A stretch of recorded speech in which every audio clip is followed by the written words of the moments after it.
కార్యక్రమాన్ని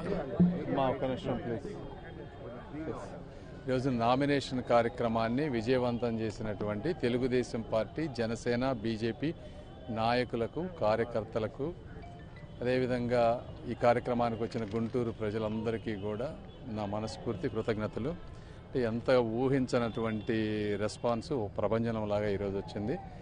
రెండోది, నన్ను నమ్మి ఈ పార్లమెంటు సీటు నాకు ఇచ్చినటువంటి చంద్రబాబు నాయుడు గారికి కానీ, లోకేష్ గారికి కానీ, అదేవిధంగా నన్ను సపోర్ట్ చేసినటువంటి జనసేన పవన్ కళ్యాణ్ గారికి, వీరితో పాటు అసలు ఈ పార్టీని పుట్టించినటువంటి, ఒక ఆశయ సాధనతో పుట్టించినటువంటి నందమూరి తారక రామారావు గారికి, వీళ్ళందరికీ కూడా నా కృతజ్ఞతలు.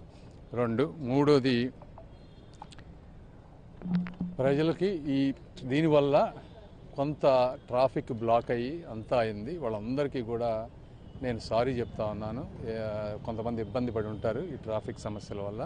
నా ఉద్దేశం వేరే వాళ్ళకి ఇబ్బంది పెట్టాలని కాదు. కాకపోతే ఈ ఎలక్షన్ ప్రక్రియలో ఇప్పుడున్న పరిస్థితుల్లో ఇది తప్పనిసరి కాబట్టి చేయాల్సి వచ్చింది. ఏదన్నా ఎవరికన్నా జరిగితే ఆ విషయంలో నన్ను క్షమించండి.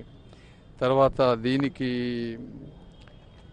ఇప్పుడు ముఖ్యంగా ఇంకొకటి ఏంటంటే, ఇదే ప్రజాస్పందన రేపు మాకు ఓటింగ్ రూపంలో కూడా రావాలని మనస్ఫూర్తిగా కోరుకుంటా ఉన్నాను గుంటూరు ప్రజలందరికీ. ఈరోజు చూసినటువంటి ప్రజాస్పందన అనేది ఈ అమరావతికి జరిగినటువంటి అన్యాయానికి, ఈ రాష్ట్రానికి జరిగిన అన్యాయానికి ప్రజలు ఒక విప్లవంలాగా తిరగబడి ఈ రోజున రోడ్డు మీదకి వస్తూ ఉన్నారు. నాకు తెలిసి ఈ ప్రాంతంలో ఎలక్షన్ అనేది it is just a nominal. Already ఒక భారీ మెజారిటీతో విక్టరీ అయిపోయింది అనేది నేను పర్సనల్గా భావిస్తూ ఉన్నాను. ఇంకొకటి, గుంటూరు ప్రజలందరికీ కానీ, నా కార్యకర్తలకు కానీ నా మీద చూపిన ఈ అభిమానానికి నేను అందరికీ వాళ్ళు ఒకటే హామీ ఇస్తా ఉన్నా, మీరు పెట్టుకున్న నమ్మకాన్ని ఎట్టి పరిస్థితుల్లో కూడా నేను వమ్ము చేయను.